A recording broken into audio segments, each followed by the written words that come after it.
saving that for the end, by the way.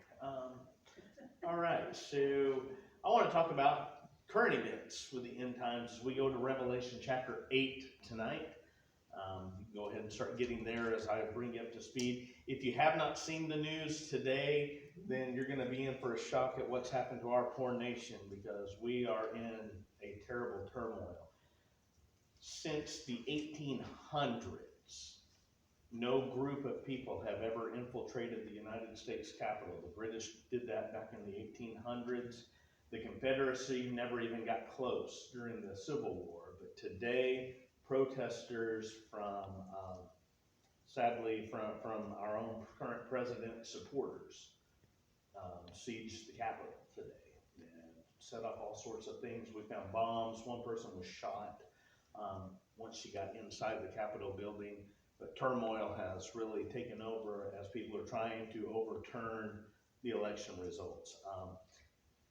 I have to just say it the way I'm going to say it. There are such things as losers, and there are such things as sore losers. And I'm witnessing in this day and age very much sore losing. It's gotten so bad that even the president, who has done everything that he can possibly do to overturn the election results, has told the protesters, you need to go home. This is not safe. This is horrific. And it is. They put a curfew in Washington, D.C. tonight, starting at 6 o'clock their time, so it's already been going for a little over an hour until 6 a.m. in the morning, which would be 7 a.m. our time.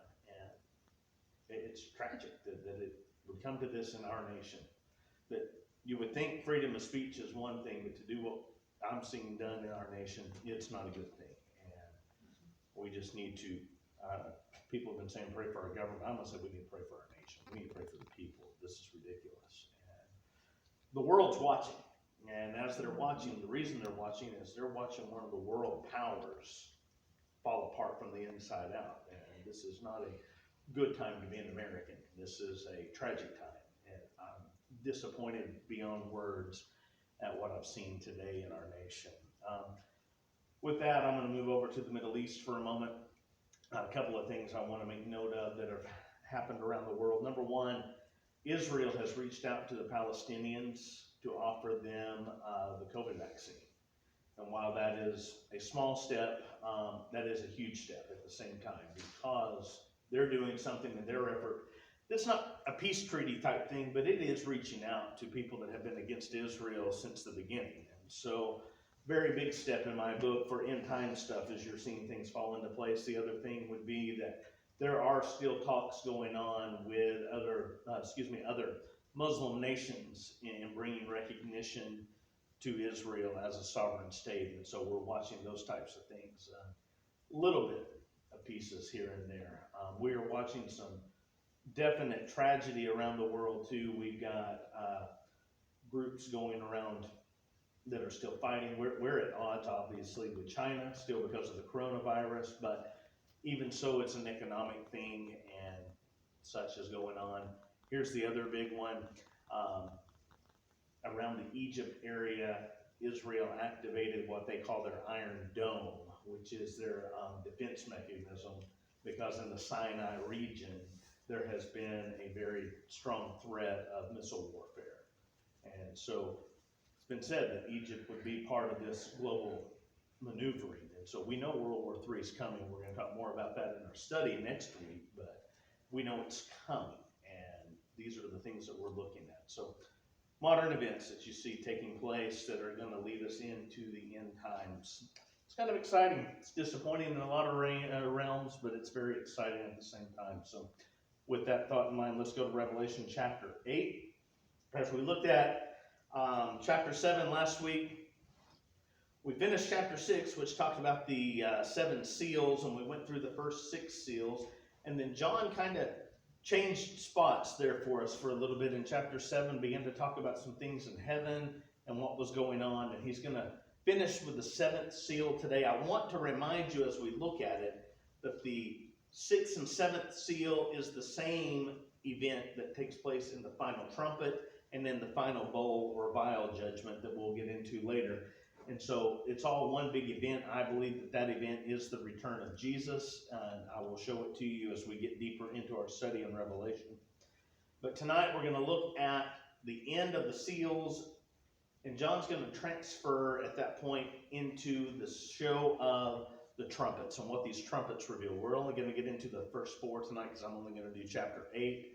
But there's a lot of stuff that I think is just so incredibly interesting when you look at these trumpets. I told you when we started in chapter 6 that the story of the seals is the really long story of the return of Christ.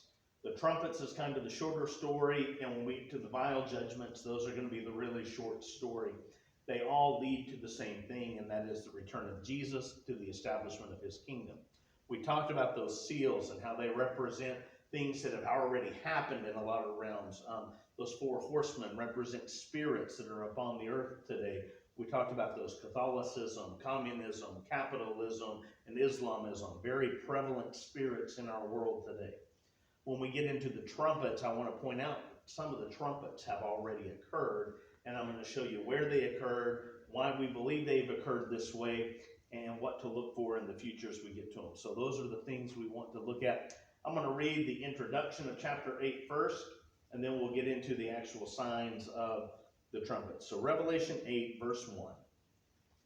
And when he opened the 7th seal, there was silence in heaven for about half an hour. So remember the 6th seal, the sun went black, the moon went red, the stars burned out, there was a great earthquake, and that culminates with what Jesus said in Matthew 24, with what's going to happen in the 7th trumpet, what's going to happen in the 7th bowl.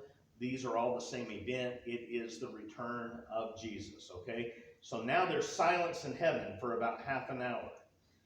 John says, and then I saw the 7 angels who stand before God, and to them were given 7 trumpets. And then another angel having a golden censer came and stood at the altar. He was given much incense, that he should offer it with the prayers of all the saints upon the golden altar, which was upon the throne. And the smoke of the incense with the prayers of the saints ascended before God from the angel's hand. Then the angel took the censer, filled it with fire from the altar, and threw it to the earth. And there were noises, thunderings, lightnings, and an earthquake. So the 7 angels who had the 7 trumpets prepared themselves to sound. And before I conclude any further with this, let me tell you that while the way that is written and the way it is read shows it to be one leading to the next, there is a gap in this. And I need you to understand that Revelation is not a story based on chapter to the next chapter to the next chapter of the way things are going to happen. John is just being shown so much stuff. He's putting it into a form. But you do not have seals, then the trumpets, then the vials. These are all occurring simultaneously in some regards. The vials will not occur until the final 3.5 years before Jesus returns. But the trumpets, many have already occurred. The seals, many have already occurred. We know that one seal has not occurred. Jesus has not returned yet. We know that 2 trumpets have not occurred yet, but will occur. I'll show you those later. But understand that there's a whole lot going on in heaven, and John's trying to take it all in. So he's writing, I'm seeing this, I'm seeing this, I'm seeing this. This is not a deal that I saw the 7 seals and then came the 7 trumpets. No, there are the seals, there are the trumpets, and many times they're intermingled. And so I need you to understand that as we get into it. So you don't have to have, because many scholars will tell you that you have to have the 7 seals, and that the 7th seal is the opening of the first trumpet. That's not what John saw. That is not what occurs here. And so grasp that, because we have already experienced many of these trumpets. I want to show you something in regards to that to help you understand where we are in the time frame of earth and on life. So look at the note I put up here on the screen. While there have been a few wars that have had over 1 million fatalities, only 2 on a worldwide scale have had literally scores of millions. This is a very important thing to understand on a global move. Number 1, in World War I, which took place in the early 1900s, from roughly 17 until 1920, almost 40 million deaths occurred in that one war. The other one, World War II, almost 85 million deaths occurred in World War II from 1940 to 1945. Actually, a little before 1940. So get that.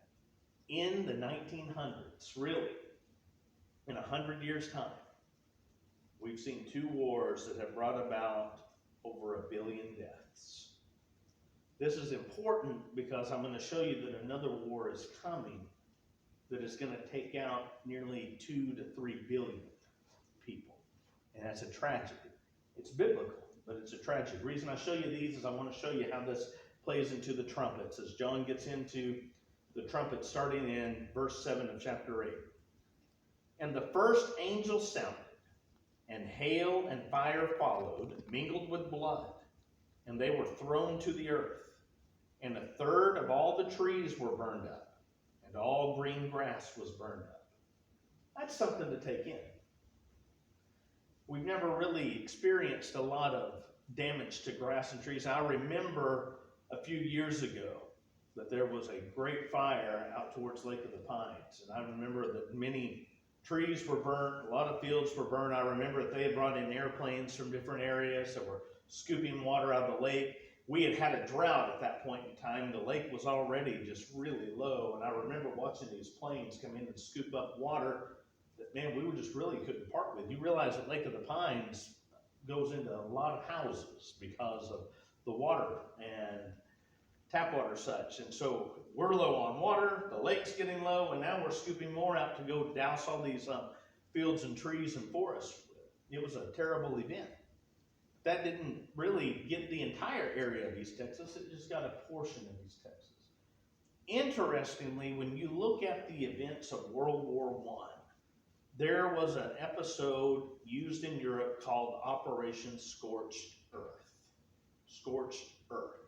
Now, they didn't get the entire earth, but they got a great majority. In fact, about 1/3 of Europe, of all the grass and trees, were burnt during this scorched earth policy. So when you look at this first trumpet, these are the remnants of some of the parts that were burnt during World War I. I believe that this first trumpet is symbolic of World War I. It is a big event. I told you, over 40 million deaths occurred during World War I. A very big event. We've never seen anything like it in the earth prior to. And I think it's leading into, these trumpets are telling, again, the shorter story to the return of Christ. How many of you understand that when you've had war since the beginning of time, but suddenly we're into scores of millions dying in an event, this is a sign of what's to come. Jesus said you'd hear of wars and rumors of wars. And these are certainly the big events. These are the trumpets blowing. These are giving evidence to things that are happening to make you open your eyes to see. So the earth gets scorched. Europe is burnt. Now, you don't see remnants of that today. The simple fact is, just like here, you don't see any of the evidence of that fire that happened just a few years ago. Why? Because the grass grows back. The trees grow back. We're in the piney woods, man. Pine trees are going to grow plentiful because we're dropping pine cones left and right off these things. What was gone, we've already replaced with new pines. It's just growth. Burning is sometimes a real healthy thing. It's a resurgence of life. But for us, it's a trumpet warning that something big is about to happen. Watch this now, verse 8. Then the second angel sounded, and something like a great mountain burning with fire was thrown into the sea, and 1/3 of the sea became blood, and 1/3 of the living creatures in the sea died, and 1/3 of the ships were destroyed. Now, I want to put something into practical understanding. John is not speaking always in a literal sense. I don't believe that all the water became blood. We know that happened when Moses touched the water in the Nile. We know that the Nile did become blood. In this, I don't believe that's what we're seeing. John is seeing something that is causing a lot of death. And he says 1/3 of the sea creatures died. The thing that really sticks out here is that 1/3 of the ships were destroyed. So we have to look at an event in our history after the first trumpet, which I believe the first trumpet's World War I. What could have happened after World War I in which 1/3 of ships were destroyed? Interestingly, you can actually look this up. I did it this week. In World War II, all the nations that were involved in World War II had ships. There was a lot of ship warfare, but the casualty of ships during World War II that were destroyed, that were there in the beginning, was 1/3. 1/3 of all the ships of World War II were destroyed. Some were at Pearl Harbor, some were at Midway, but here's a picture of World War II of a battleship that had been hit that was on the verge of sinking. 1/3 of the ships of World War II were destroyed. I told you a moment ago, World War II, 85 million plus deaths. A major event on the worldwide scale. I believe with all my heart, John saw a picture of World War II. This was the war to end all wars, you remember. We had the Great War, which was World War I, that was supposed to stop that. Then we had the war after that, World War II, that was supposed to end all the wars, only to follow a few years later with a conflict in Korea, and then a conflict in Vietnam, conflict in the Middle East, and we've been at war after war. We've never had a war that has ever ended all wars. There is one coming. But this was the big one at that point in time. This is what brought about the United Nations, trying to bring nations together to keep us from going to war ever again. It brought a worldwide event to a worldwide scale. As a result, we began to talk unification. We began to talk globalism. How many of you know that's a big word in dealing with the end times? Globalism is what the Antichrist is all about. And these are events that are going to lead to that. So what's happened since 1945 in World War II?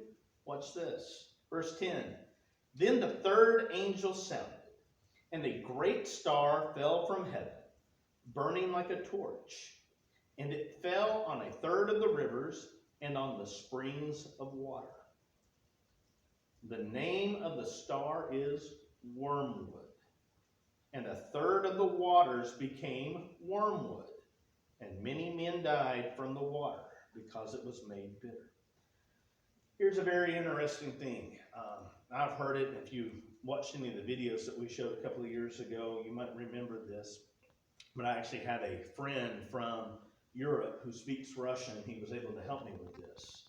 He did not understand when I said, I need the Russian word for wormwood. He says, I do not understand. What is this wormwood? I said, it's a bitter wood. And so he still couldn't grasp it. So he has his phone programmed that he can speak into it in Russian, and it gives him Russian answers. And so he spoke in wormwood into the Russian, and it came back with the word cherna. Cherna means dark or black or bitter. And I said, okay, you're on the right track. I said, find me the English word for Chernobyl. And so he spoke into it in Russian, Chernobyl, and it came back English, wormwood. Wormwood. In 1986, we had this massive nuclear explosion in Chernobyl in the Ukraine that destroyed a large area. You still can't even go into that area. It's still radioactive. It affected waters. It affected so much, and many lives were lost on a worldwide scale because of this event. It affected the world. What would happen if a nuclear reactor were to explode? And we saw the result. Chernobyl, Russian wormwood. It's very interesting, don't you think? And as you think on that, you've seen this big event, World War I. You've seen this big event, World War II. Man, I remember, and I was just young in the 80s, but I remember watching the news. I remember my dad turning it on. And for days after days, there was pictures of Chernobyl because this was the worldwide event. Everybody's eyes were on the Ukraine. What was going to happen? This is the Soviet Union. What's going to happen in the USSR under all of this? What will the event be? What will Russia do? Could this lead to a war? Because they're going to need help. They're going to be weak. They're going to need to show a show of strength, if you will. All eyes around the world were on that one single event. It's very interesting. And then the writer brings us to the fourth trumpet. This is the one I want to focus on a little bit longer today because it really does involve you and me. Verse 12, then the fourth angel sounded, and a third of the moon was struck, and a third of the sun was struck, and a third of the moon, and a third of the stars, so that a third of them were darkened. A third of the day did not shine, and likewise the night. And I looked, and I heard an angel flying through the midst of heaven, saying with a loud voice, woe, woe, woe to the inhabitants of the earth, because of the remaining blast of the trumpet of the three angels who were about to sound.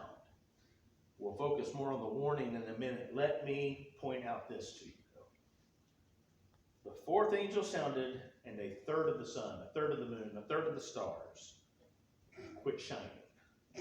What in the world could that possibly mean for you and me today?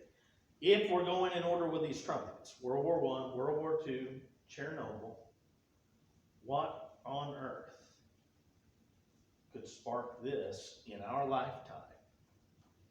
The sun doesn't feel like it stopped shining. The moon doesn't look like it stopped shining. In fact, the moon's gotten brighter at times. Have you noticed these full moons have gotten bigger and brighter? It doesn't look like the stars have quit shining. I still go outside in East Texas in the country, and I can see all the stars. So what does this possibly mean? How many of you have ever felt like over the last few years that there's just not enough hours in the day? That time just seems to be speeding up?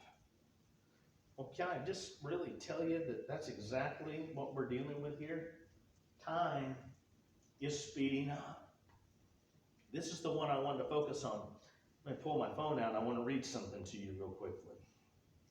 This came literally from the Jerusalem Post this week. In fact, it may have been today's Jerusalem Post.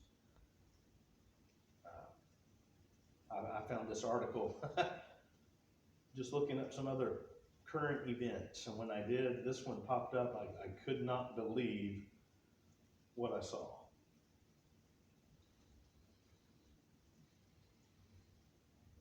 All right, that's fine.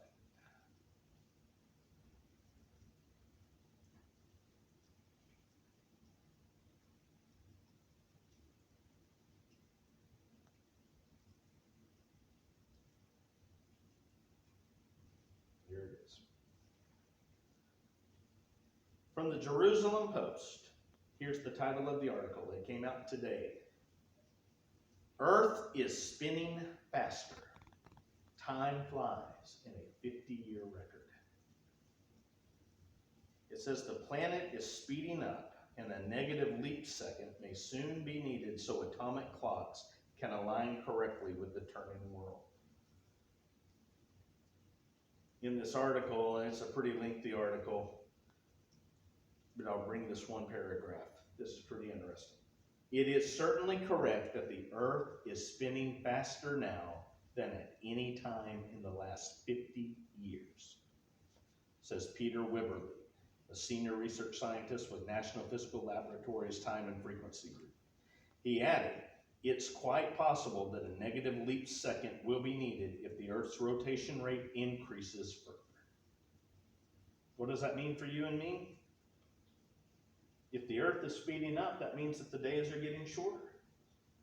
And if the days are getting shorter, that means like we're running out of time. Feels like time is getting shorter. There's not enough time to do stuff. The days are getting shorter. This is exactly what it's pointing to. We're in the midst of the fourth trumpet. I don't know when it actually blew. I'll say it happened after Chernobyl to set in motion the next trumpet, which is the fifth trumpet, which I believe happened in 1991, and I'll show you that next week. So somewhere between 1986 and 1991, a trumpet blew that made the Earth start spinning faster. And it's interesting that this actually is a trumpet. Jesus said the same things, that he shortens the length of days. Otherwise, the elect might not survive. He says this in Matthew chapter 24. Had the days not been shortened, the elect would not survive. Time is speeding up. When you think on that, that's just the first 4 trumpets. We've got one more that we're going to look at next week that is already blown, and 2 that haven't. And I want you to really pay attention then to the warning that the angel said. Woe, woe, woe to the inhabitants of the earth because of the remaining blasts of the trumpet of the 3 angels who are about to sound. That tells me, church, something big is on its way.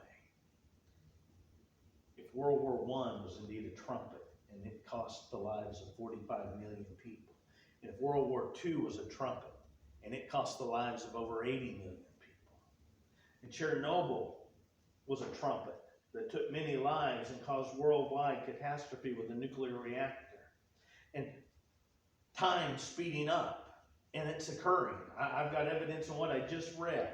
Scientists have proven is a trumpet. My goodness, it can only get worse. And the angel says, woe, woe, woe. Church, for me, these events are real because we've got a world that's lost and dying out there that need to understand these events.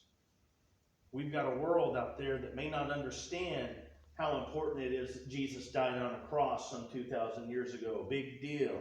Some guy came to earth. Some people didn't like him. They put him on a tree and killed him. What's that got to do with me? Everything. When you can put it into perspective with what prophecy is now showing. These are events that when John wrote them hadn't occurred yet. These are events that now have occurred in our lifetime. That we're able to show, look, this isn't something that we're making up. This is God showing you real steps, really happening events that are pointing the way to a return of the Lord Jesus.